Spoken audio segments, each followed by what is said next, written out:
ښاغلي اجمل منصور ته خواست کوم چې هغې راشي او خپل کلام ووایي. لږ ورته وګورئ رسۍ په غاړه منصور د دار په سر دلدار غواړي.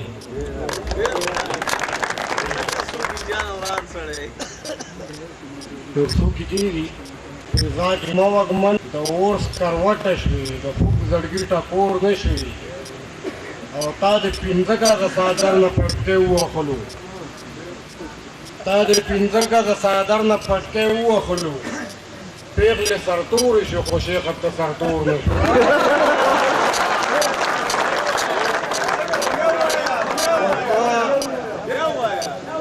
وږمه نه شوې فضا کې چاپېر خور نه شوې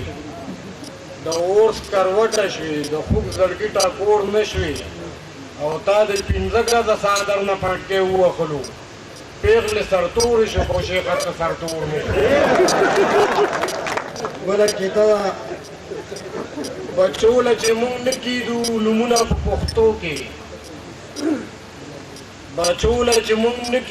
نومونه په پښتو کې سبا به هغه ایسلي کې خطونه په پښتو کې او هغه ملا مې خوښ دی هم هغه مې د زړه سر دی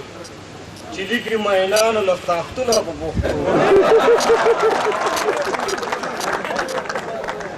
بچو له چې مونږ نه کېدو نومونه په پښتو کې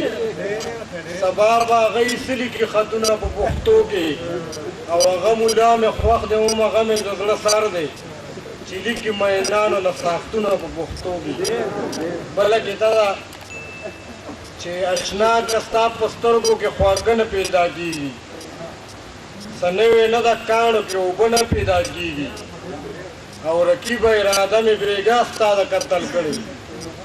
لاس شته دی زړه هم شته دی خو چاړه نه پیدا کېږي. غزل نه مخکې بله یو کیسه ده خلک که مینه خوروي پښتنو شر خور کو دومره یې خور کړو چې خپله یې خپل سر خور کو او زمونږ بلا چغور اوجر کلي کې رانوسته د ملا یو واس ټول کلي کې اختر نور یو دوه شعره چې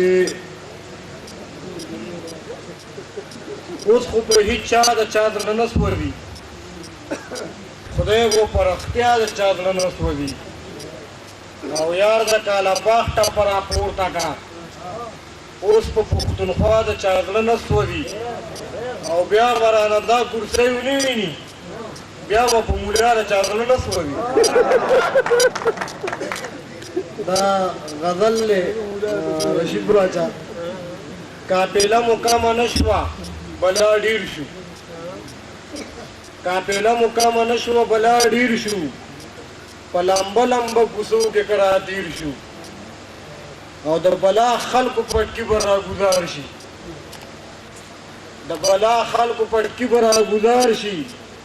که د زړه نه مې رازونه رابرسېر شو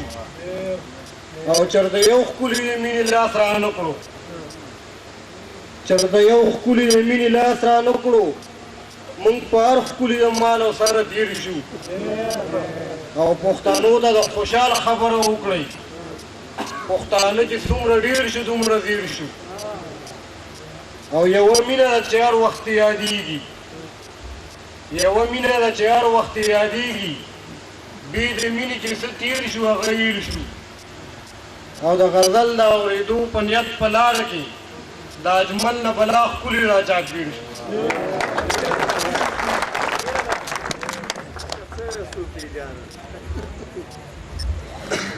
دا ښاغلی اجمل منصور